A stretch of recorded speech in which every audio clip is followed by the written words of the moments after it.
मैं पिछले कुछ वक्त से शिपिंग में काम कर रहा हूँ। अंधेरी धुंधली सड़कों पर गाड़ी चलाना और बीच रास्ते में टायर चेक करने के लिए रुकना मेरी आदत बन गई है। हाईवे के एक तरफ मैंने अक्सर कनाडा के पथरीले पहाड़ों को इमारत की तरह खड़ा देखा था। मैं इस रास्ते से पहले भी कई बार गुजरा हूँ, लेकिन वो रात अजीब लग रही थी। बहुत सन्नाटा सा लग रहा था, जैसे आने वाले रास्ते पर कोई बुरा संकेत हो। मैं एक छोटे से कस्बे से गुजरा जिसका नाम मैं भूल गया था। कैफीन लेने से मेरा दिमाग डेड हो चुका था और मेरा ब्लैडर भरा हुआ था। मैंने गलती से आखिरी रेस्ट स्टॉप पार कर लिया था। ये जाहिर सी बात है कि मैं आखिरी माइल मार्कर का इस्तेमाल नहीं कर रहा था। मैं 30 माइल और तक इंतजार नहीं कर सकता था, इसलिए मैंने बीच में ही गाड़ी रोक दी। मैं दरवाजा खोलकर बाहर निकला और अपने अकड़े हुए शरीर को थोड़ा खींचा। मेरी पीठ में बहुत दर्द हो रहा था। मैंने खुद को हल्का करने के लिए एक पेड़ के नजदीक गया। पाइन के पेड़ों की काली परछाई नम हवा से हिल रही थी। पेड़ इतने घने थे कि पीछे का नजारा बेहद अंधेरा भरा था। अपना काम खत्म करने के बाद मैंने अपनी जेब में हाथ डाला और एक सिगरेट निकाली। मैंने उसे जलाया और शांत होने के लिए 2 कश लगाए। सब कुछ ठीक चल रहा था जब तक मेरी आंखें अंधेरे में ढल नहीं गई। मैंने पेड़ों के पीछे अचानक हलचल देखी। पहले तो मुझे लगा कि ये कोई हिरण है। जिस तरह से वो पेड़ों के बीच दौड़ रहा था वो अजीब था, लेकिन कोई भी हिरण ऐसा नहीं चलता। धीरे धीरे लगभग 30 साल का एक आदमी, शायद उससे भी ज्यादा, पेड़ों के पीछे से बाहर निकला। वो लंबा था, उसने जीन्स और हुड वाली जैकेट पहनी हुई थी, लेकिन उसे पहचानना मुश्किल था। अंधेरा मेरी आंखों के सामने खेल रहा था, जिससे मेरी हरकतें अजीब और झटकेदार लग रही थी। मेरा मन मचल उठा। इस हाईवे पर और कोई नहीं था। आसपास कोई गाड़ी नहीं थी, कोई कैबिन नहीं, बस मैं, मेरा मीडियम ड्यूटी ट्रक और अब वो। मैंने आम बर्ताव किया, अपनी सिगरेट बूट के नीचे दबाई और शांति से ट्रक की तरफ चला गया। मैं अंदर बैठा और दरवाजे बंद कर दिए। मैंने गाड़ी का इंजन चालू कर लिया और मेरा पैर एक्सेलरेटर पर था, लेकिन किसी वजह से मैं बाहर नहीं निकला। मैं बस उसे देखता रहा। वो चलता रहा, एक एक कदम करके। उसने अपनी रफ्तार ना बढ़ाई और ना ही कम की। उसके हुड ने उसके चेहरे को छिपा रखा था, फिर भी उसकी नजरें मुझ पर टिकी हुई थी। उसकी नजरें आपकी रूह को चीर सकती थी। वो पैसेंजर विंडो तक पहुंचकर रुक गया। अपना हाथ उठाकर उसने खिड़की पर खटखटाया। मैं चौंक गया। मेरा दिल धड़क उठा। वो अपना पीला दुबला पतला चेहरा खिड़की के पास ले आया। मैंने उसके पिचके गाल और नींद से भरी आंखें देखी। उसके होंठ बुरी तरह फटे हुए थे, जैसे उसने कई दिनों से शराब न पी हो। मैं ऐसा नहीं करना चाहता था, लेकिन फिर मैंने खिड़की को 1 इंच नीचे कर दिया। क्या हुआ दोस्त? मैंने उससे कड़क आवाज में पूछा। मेरा हाथ स्टीयरिंग व्हील पर टिका हुआ था। उसने गहरी कर्कश आवाज छोड़ते हुए कहा, मैं चाहता हूं कि तुम पुलिस बुला लो। मैंने उसे ध्यान से देखा, ये जानने की कोशिश की कि उसे मदद की जरूरत है या नहीं। चोट का कोई निशान तो नहीं, लेकिन उस पर एक भी खरोंच नहीं थी। मैंने उलझन भरी आवाज में पूछा, सब ठीक तो है ना दोस्त? उसने अपना हाथ उठाया और चाकू से अपना सर खुजाने लगा।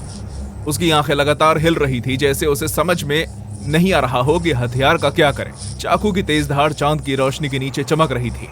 मैं यहाँ खुद को जान से मारने आया था, उसने दबी आवाज में कहा। उसकी आवाज लड़खड़ाई। शहर से चलकर, लेकिन जैसा ही मैंने ये कदम उठाने की कोशिश की, मेरे सामने उनका चेहरा आ गया। मैं ये नहीं कर पाया दोस्त। काफी देर तक हम दोनों ने कुछ नहीं कहा। वहां मेरी गाड़ी के हेडलाइट की क्लिक की आवाज के अलावा और कोई आवाज नहीं हो रही थी।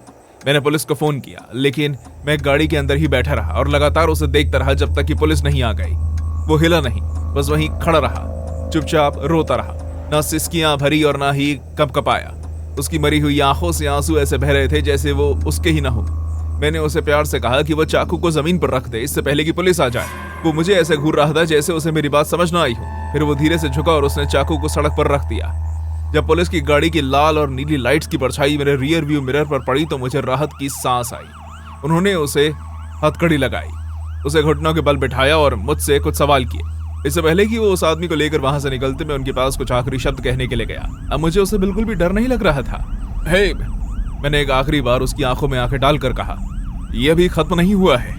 क्या तुमने सुना मैंने क्या कहा? तुम उन जंगलों से जिंदा बाहर निकले हो, उसे बर्बाद मत होने देना, अपनी बेटियों के लिए जीना। उसने कोई जवाब नहीं दिया, बस सर हिलाया। उसने हल्का सा सर हिला कर दिखाया, जो ढंग से नोटिस भी नहीं किया जा सकता था। फिर वो वहां से चले गए। इस रात को बीते हुए 1 साल के करीब हो चुका है, लेकिन आज भी कभी कभी जब मैं इन खाली सड़कों से गुजरता हूँ तो वो मुझे दोबारा दिखाई देता है, पेड़ों के पीछे छिपा हुआ। देखता हुआ, इंतजार करता हूँ और मैं सोचता हूँ कि क्या उसने नाटक किया था या फिर उसका एक अंश अब भी वहां है जो अंधेरे में खो गया है। जो भी हो, लेकिन उस दिन के बाद से मैं कभी हल्का होने के लिए सड़क पर नहीं रुका। ये पिछले हफ्ते हुआ। मैं लगभग 4 घंटे से खाली हाईवे पर गाड़ी चला रहा था। मुझे यूटा की एक कंस्ट्रक्शन कंपनी के लिए कुछ मशीन पार्ट्स पहुंचाने थे। पहले कुछ माइल तक बारिश होती रही, जिससे मुझे धीरे धीरे गाड़ी चलानी पड़ी। धूल भरी सड़क पर पहुंचकर मैं बहुत थक चुका था।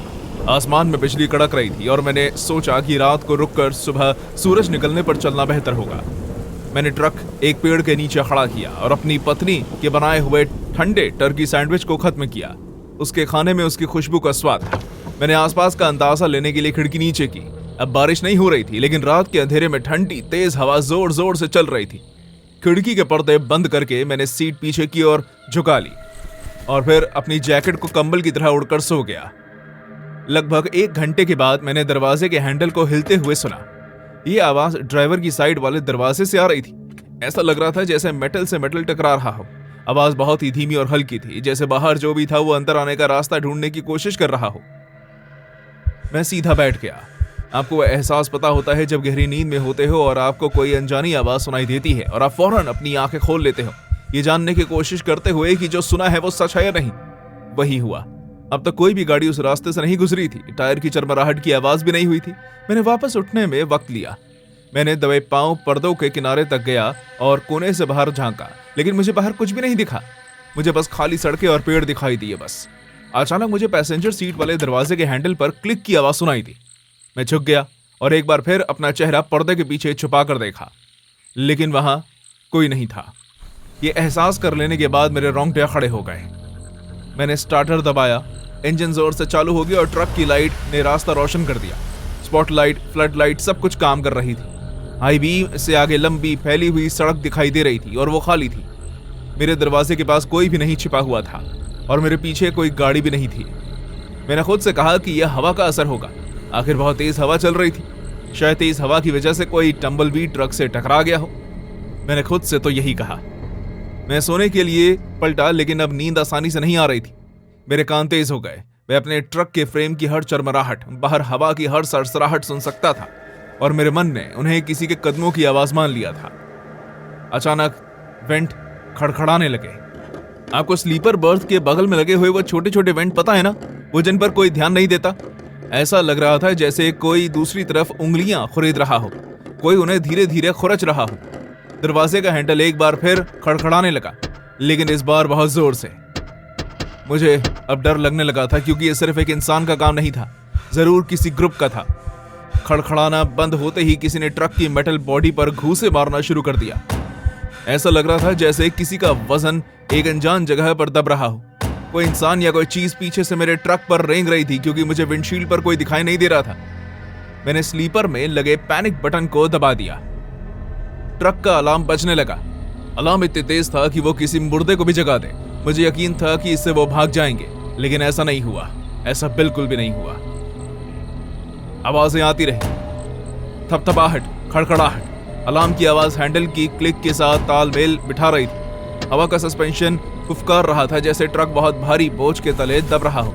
विंडशील्ड का शीशा टूट गया, क्योंकि छत पर किसी चीज के कूदने की आहट हो रही थी। मैं बाहर निकलने की हिम्मत नहीं कर पाया। मैं अपनी जान के लिए डर गया। मुझे ठीक से नहीं याद कि अफरा तफरी कितनी देर तक चली, लेकिन फिर अचानक थम गई। अलार्म उसके बाद भी कुछ सेकंड और बजता रहा, फिर सब कुछ शांत हो गया।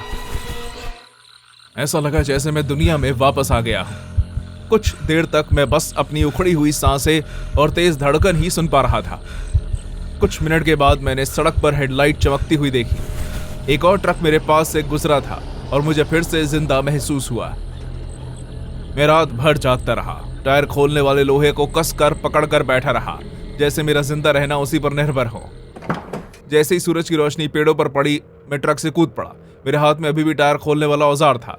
मैंने पैरों और टायर के निशान ढूंढे और मुझे यह देखकर हैरानी हुई कि ट्रक पर खून के धब्बे थे। उन्हें देखकर ऐसा लग रहा था जैसे भूखे ज़ॉम्बीज़ इधर उधर भटक रहे हों, उनके जख्म खुले हुए हों। और हर खिड़की पर ड्राइवर की तरफ, पैसेंजर की तरफ, यहां तक कि स्लीपर वे की तरफ भी छोटे छोटे हाथों के निशान थे, किसी छोटे बच्चे के जैसे। ऐसा लग रहा था जैसे किसी ने अपनी हथेलियों को कई बार चाटा हो और शीशे पर दबाया हो। ट्रक के आने जाने का कोई निशान नहीं था, बस शीशे पर छोटे छोटे चिपचिपे हाथों के निशान थे और ट्रक का पूरा हिस्सा खून के धब्बों से सना हुआ था। मुझे भागने से पहले ट्रक साफ करना पड़ा, क्योंकि अगर कोई पुलिस की गाड़ी मुझे देख लेती तो मुझ पर कत्ल का आरोप लगा देती।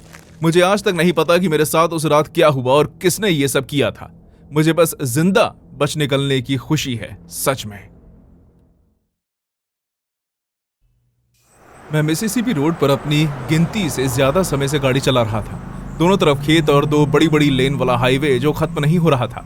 सन्नाटा और खालीपन आपको धीरे धीरे जाना पहचाना लगने लगा था। लेकिन उस रात क्लार्क्सडेल और ग्रीनवुड के बीच मैं पूरी तरह समझ गया कि सभी जगहें खाली नहीं होती। मैं लगातार 14 घंटे से गाड़ी चला रहा था। लगातार कैफीन और सिगरेट की खुराक ने मुझे जगाया हुआ था। मौसम तेजी से बिगड़ रहा था। तेज हवाओं की चेतावनी, बवंडर की चेतावनी और डेल्टा में उम्मीद से हटकर तूफान आने की संभावना। मैंने क्लार्क्सडेल से निकलने से पहले अपनी बीवी को फोन किया और उससे कहा कि जैसे ही मैं खतरे से निकल जाऊंगा उसे दोबारा फोन करूंगा। लेकिन 30 माइल दूर ओलों का तूफान शुरू हो गया। ओलों की शुरुआत छोटे साइज के पत्थर की तरह गिरने से हुई, जो धीरे धीरे आकर बढ़ते गए और हुड और विंडशील्ड से टकराकर तीखे क्रैक डालते हुए ट्रक पर लगे। मिसिसिपी का बच्चा बच्चा जानता है कि यहाँ गर्मियों की शुरुआत ओलों की बारिश से होती है। मैंने अपनी स्पीड धीरे कर दी। मैं बजरी वाली सड़क पर धीरे धीरे आगे बढ़ा। मेरे पीछे आगे कोई गाड़ी नहीं थी, बस मैं और मेरा पिकअप ट्रक था और चारों तरफ अंधेरे से ढके हुए खेत थे। मैंने इंजन बंद कर दिया, लेकिन लाइट जलती रही। मैंने पैसेंजर सीट नीचे की और अपनी टॉर्च निकाली। मैं खेतों में देखने की कोशिश करने लगा और जहां तक मेरी नजर गई मुझे बस लहराते हुए मक्के और दूर से चमकती हुई बिजली दिखाई दे रही थी। मैं ड्राइवर की साइड देखने के लिए झुका ही था कि मुझे वो आदमी दिखाई दिया। वो ठीक मेरे सामने खड़ा था। उसने अपना चेहरा शीशे से चिपकाया हुआ था। उसकी आंखें इतनी खाली थी कि मुझे ऐसा लग रहा था जैसे मैं 2 खाली गड्ढों में देख रहा हूं। उसने एक पल के लिए मुझे देखा और फिर बड़ी सी मुस्कान बिखेरी। उसकी मुस्कान की चौड़ाई से उसके टेढ़े मेढ़े पीले दांत साफ दिखाई दे रहे थे। मैं चिल्लाया, आखिर तुम चाहते क्या हो? हाँ?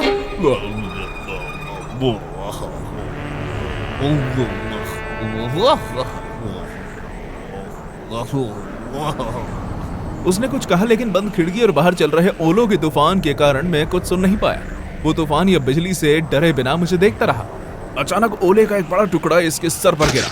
मेरे शीशे पर खून के छींटे पड़े और उसके सर पर एक गहरा घाव हो गया। फिर भी वो हिला तक नहीं। तभी मुझे एहसास हुआ कि ये इंसान नॉर्मल नहीं है, इसके साथ कुछ गड़बड़ है।